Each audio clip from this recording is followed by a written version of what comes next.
Did you know that having great public speaking skills makes you a great soccer player? Effective communication is one of the most important parts in an athlete's skill set, particularly in a team sport like soccer. In fact, 95% of coaches and talent identification staff list communication as being one of the key skills that they are looking for. I'm going to tell you how the Shepherd model and some of the other little parts of public speaking that we've learned about in the last 4 weeks translate onto the soccer pitch and into any other kind of environment where you're going to need to effectively communicate with people. As we know, the first part of the Shepherd model is to stand and smile. At the start of every soccer game, you're going to get out onto the field, you're going to line up in your team of 11, face that other team, and what you need is the confidence to get you into that 90 minutes strong and fast. You stand with your positive, strong body stance to instill some fear into the opposition. Build your own confidence up. Get that Superman pose going so that you've got that rush of positive energy. And smile. You're out here playing a game that you love, and ultimately win, lose or draw, the enjoyment is actually why you're doing it. So smile, relax, and you'll hit the ground running. The second part of the Shepherd model is hands. Now, hands are not the most important part in a soccer game. And just like in a speech, they should not be distracting from all the other parts of the game. Ideally, your hands are not the focus. And such as in a speech, generally you want to start with your hands by your side. They aren't distracting. However, they are really important in conveying a message. In a speech, we use our hands to emphasise particular points or to engage with the audience better, or use something like this to really nail a point home or talk about. It's almost a prop for you. In soccer, you're using your hands to emphasise what you want, or even give some non-verbal cues. Yeah, give it here. I want it here. I don't want it now. Or, yeah, just behind me. I want that sneaky pass behind. You may even be giving whole signals, like if you're in a corner, you're going this, okay, I want a short corner. Your hands are a vital part of your communication on and off a field, but they shouldn't be detracting from everything else in your message. Your eyes. A lot of the time we say that the eyes are the portal to the soul.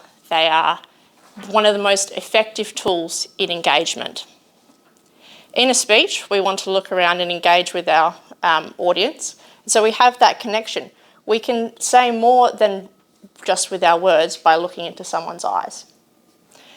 In the same vein, on the soccer field, if I want that connection, I've got to have that. I can have a non-verbal communication. You get that look with someone, you connect with them in the eyes and you say, yeah, this is a 1-2, without having to even say you want a 1-2.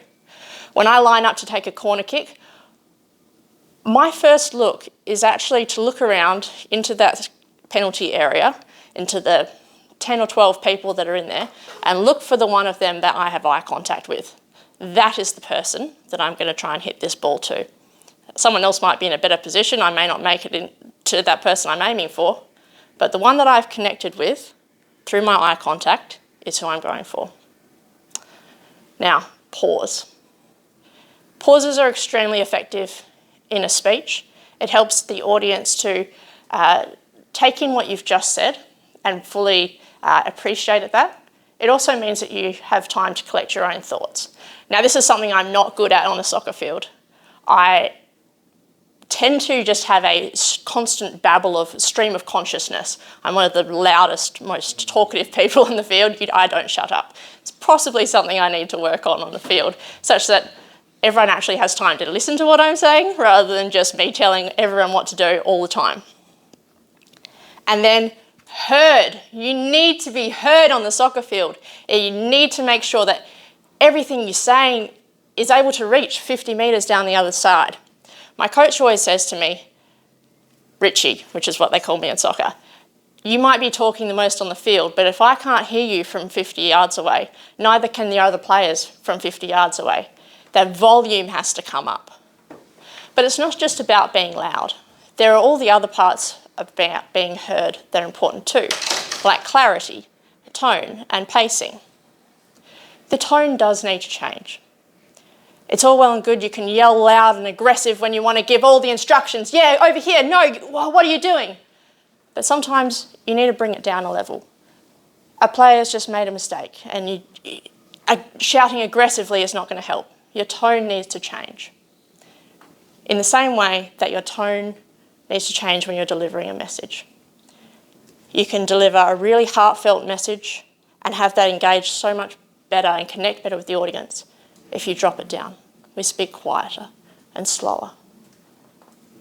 Or if we're really excited, we can pick it up. We can do it all raise the voice, raise the pitch, speak highly, and it's so much more effective. In summary,